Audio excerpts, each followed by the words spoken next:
How you doing, y'all? Matt, Massive Beers here. One of these things. You know what these are. The old mystery beers. Yes, mystery beer courtesy. Keep it on camera. Courtesy of my boy, Carson. Yeah. He, decided to send off a box of beers, and there was mystery beers in there, so mystery beers will be had. You know the game here. Nothing new. I'm just going to crack it open, and we're going to go from there. Mind is racing. I am in the throes of doing my old she shed, little outdoor studio workspace, and man, it's hard. Doing all that stuff, bulk of it DIY. DIY. That's the words I want to look for, and hurting my brain. So, classic paper towel stylings.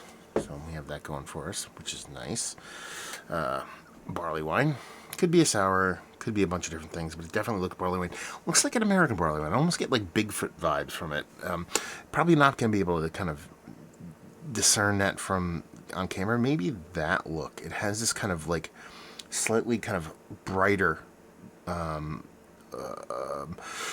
brownness to it, almost like a iced tea, like a powdered iced tea kind of look to it. And so yeah, it looks like barley wine, but for some reason, American barley wine tends to skew just a little bit lighter as far as that color goes. It has that murkiness, it has that dew to water vibe going on, so we're off to a good start. Let's grab a nose. I'd say American barley wine. I mean, I really just want to knee jerk and say Bigfoot, but an aged Bigfoot. It smells like it has a decent amount of hops to it, a decent amount of spiciness to it, but it smells aged. It smells like it has a little bit of time on it. But nice big caramel notes in there. It doesn't get super date figgy, it's more caramel. That's where I also think it's kind of American barley wine. It tends to skew a little bit more kind of like crystallized kind of sweetness.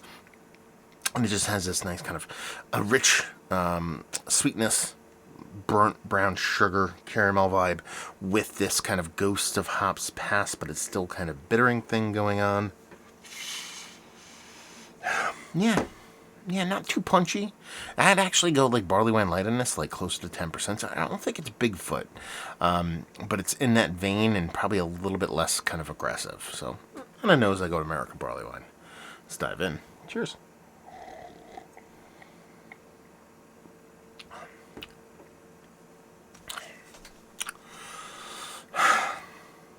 It's gotta be Bigfoot, right?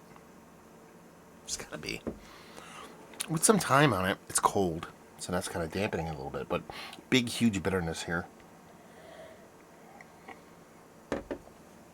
Big bitterness.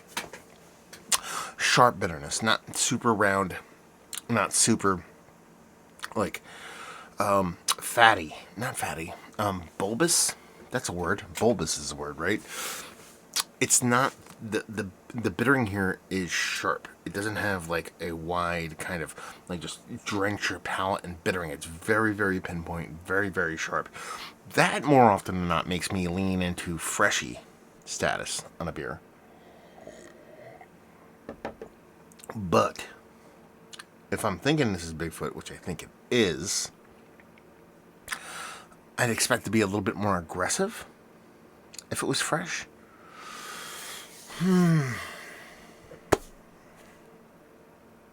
I don't know.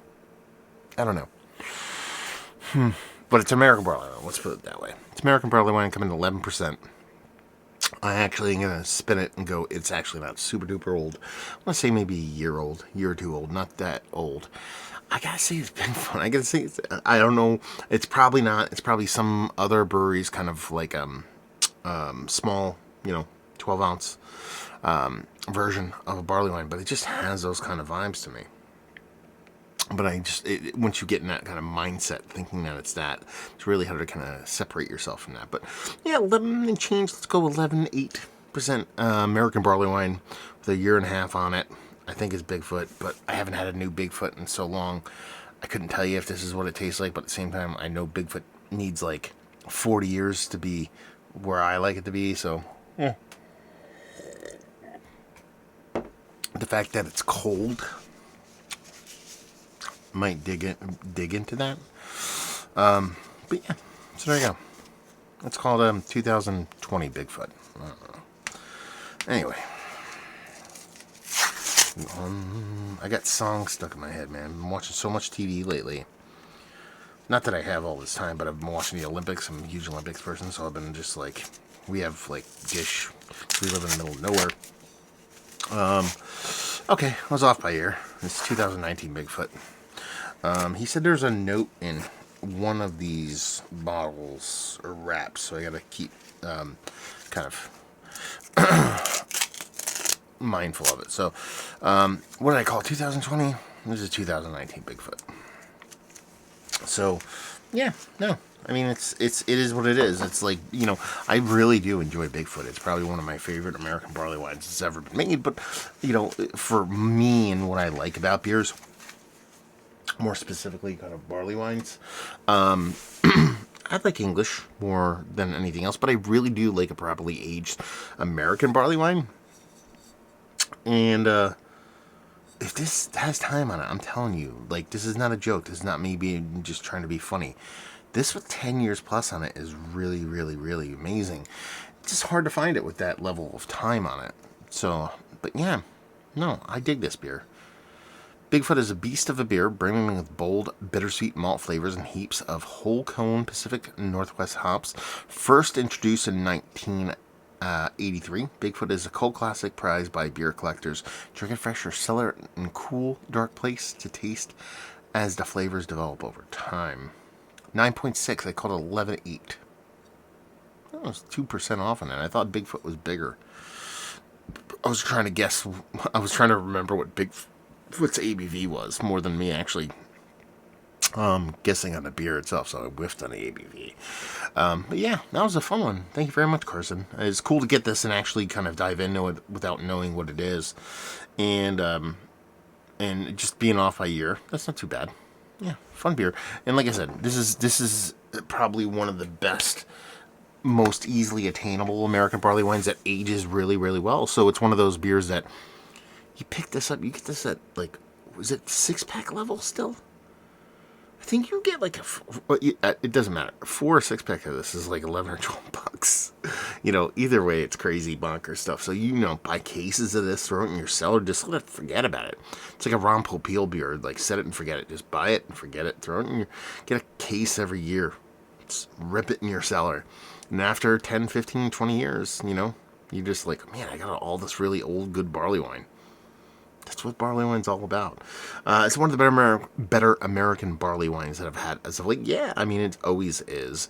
But like I said, I prefer my American barley wines with decent age on them, specifically this one. You know, and like I said, the price point's killer. And just curious about your guys' experiences with Bigfoot. I think it's a little bit of a polarizing beer. You know, some people dig it, some people hate it. I've always really have enjoyed it, but like I said, it's more of an age beer for me. Where do you guys land on not just Bigfoot, but this vintage maybe? Is it one of the better ones you've had? I think this is one of the more fresher Bigfoots I've had as of late. I know I've had 18. I know I've had older than that. I've found a couple on the shelves around here. But let me know what you think. Are you a big Bigfoot fan? Do you like to age it? Do you like it hyper fresh? Have you had this vintage? Is it better than others? And all that kind of fun stuff. Let's have that conversation. It's a good conversation to have. There you go. Review now. Thank you very much, Carson, for sending this off. Go check Carson out on the Instagrams. Homebrew for everyone and Scotch for everyone. Just put a period between those words instead of spaces and you will find him. And yeah, there you go. Hopefully you guys enjoyed the review. We'll see you next time. Cheers, y'all.